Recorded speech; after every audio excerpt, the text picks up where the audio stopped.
বিরতির পর স্বাগত। আজ সুর সম্রাট শচীন দেববর্মনের জন্মদিন, তাই তথ্য সংস্কৃতি দপ্তরের উদ্যোগে রবীন্দ্র ভবনে তার জন্মদিন পালন করা হয়। প্রত্যেকেই ওনার প্রতিকৃতিতে মাল্যদান এবং পুষ্পার্ঘ্য অর্পণ করে যথাযোগ্য মর্যাদায় আজ এই দিনটি উদযাপন করেন। উপস্থিত ছিলেন তথ্য সংস্কৃতি দপ্তরের সচিব পি কে চক্রবর্তী, তথ্য সংস্কৃতি দপ্তরের অধিকর্তা বিম্বিসার ভট্টাচার্য, তথ্য সংস্কৃতি দপ্তরের উপদেষ্টা কমিটির ভাইস চেয়ারম্যান সুব্রত চক্রবর্তী সহ অন্যান্যরা। আজকের এই অনুষ্ঠানকে কেন্দ্র করে তথ্য সংস্কৃতি দপ্তরের সচিব পি কে চক্রবর্তী কি বলছেন শোনাচ্ছি। শচীন দেববর্মনের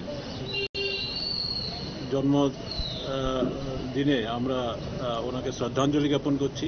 আজকের প্রভাতী অনুষ্ঠানে শ্রদ্ধাঞ্জলি জ্ঞাপন হয়েছে। আমাদের এখানে আমাদের যে তথ্য সংস্কৃতি দপ্তরের যে রাজ্যভিত্তিক সাংস্কৃতিক কমিটি রয়েছে, সেই কমিটির মাননীয় ভাইস চেয়ারম্যান রয়েছেন, আমাদের ডাইরেক্টর সাহেব আছেন। আমরা এখানে সমবেত হয়েছি, মাল্য দান হয়েছে, আমরা শ্রদ্ধাঞ্জলি জ্ঞাপন করেছি। আজকেই এই সুরকার এবং শ্রেষ্ঠ সঙ্গীত শিল্পী কুমার শচীন দেববর্মনের এই জন্মজয়ন্তী উপলক্ষে আমরা সান্ধ্য অনুষ্ঠানের একটা আয়োজন করেছি। এই রবীন্দ্র ভবন যে দ্বিতীয় কক্ষ আছে, যে দ্বিতীয় কক্ষতে আমাদের এই সান্ধ্য অনুষ্ঠান হবে। সেখানে আমাদের সাংস্কৃতিক অনুষ্ঠানের বিভিন্ন শিল্পীরা সেখানে অংশগ্রহণ করবেন। এই সান্ধ্য অনুষ্ঠানে আমাদের রাজ্যের মাননীয় মুখ্যমন্ত্রী ডক্টর মানিক সাহা মহোদয় উপস্থিত থাকবেন। সঙ্গে আমাদের এএমসির মাননীয় মেয়র মহোদয় উপস্থিত থাকবেন এবং অন্যান্য অতিথিবৃন্দ আজকে এই অনুষ্ঠানে উপস্থিত থাকবেন। আমরা এই অনুষ্ঠানের মাধ্যমে আমাদের যে সুরকার শচীন দেববর্মনের প্রতি শ্রদ্ধাঞ্জলি জ্ঞাপন করছি।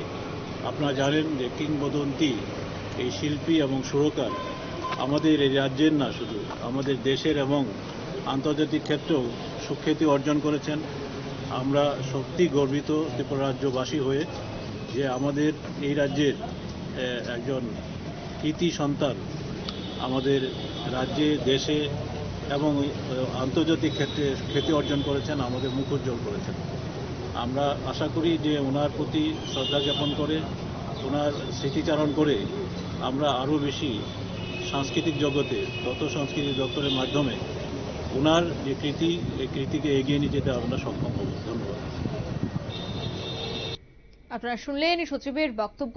আজ বিভিন্ন অনুষ্ঠানের আয়োজন করা হয়েছে সুর সম্রাট শচীন দেববর্মনের জন্মদিনকে উপলক্ষে। প্রত্যেক বছরই তথ্য সংস্কৃতি দপ্তরের উদ্যোগে যথাযোগ্য মর্যাদায় আজকের এই দিনটি উদযাপন করা হয়, ঠিক তেমনি আজ রবীন্দ্র শতবার্ষিকী ভবনেও এই দিনটি উদযাপন করা হয়েছে। নিয়ে নিচে ছোট্ট একটি বিজ্ঞাপন বিরতি, সঙ্গে থাকুন।